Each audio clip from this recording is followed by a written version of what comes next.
नमस्कार, मी तृप्ती धोडमिसे, जिल्हाधिकारी सिंधुदुर्ग। राष्ट्रीय पल्स पोलिओ लसीकरण मोहीम रविवार दिनांक 28 जून 2026 रोजी संपूर्ण सिंधुदुर्ग जिल्ह्यामध्ये शुभारंभ करून राबविण्यात येणार आहे। त्यानंतर गृहभेटीद्वारे इंटेन्सिव्ह पल्स पोलिओ इम्युनायझेशन ग्रामीण भागात 3 दिवस आणि शहरी भागात 5 दिवस राबवण्यात येईल।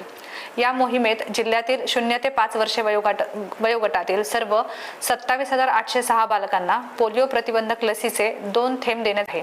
यासाठी जिल्हाभर 904 लसीकरण केंद्रे, 80 मोबाईल पथके आणि ट्रान्झिट पथके कार्यरत राहणार आहेत।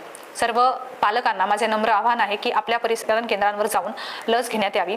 तसेच लस घेण्यापासून वंचित राहिल्यास गृहभेटी दरम्यान आरोग्य कर्मचाऱ्यांकडून आपल्या प्रत्येक 0 ते 5 वर्ष वयोगटातील बालकाला पोलिओ प्रतिबंधक लसीचे 2 थेंब अवश्य पाजावेत। बालकाने यापूर्वी पोलिओ लसीचे 2 डोस घेतले असले तरी देखील या मोहिमेतील डोस देणे अत्यंत आवश्यक आहे। प्रत्येक बालक सुरक्षित, प्रत्येक बालक पोलिओ मुक्त हे आपले सामूहिक ध्येय आहे। आपल्या सहकार्यामुळे सिंधुदुर्ग जिल्हा कायम पोलिओ मुक्त व निरोगी राहील। धन्यवाद।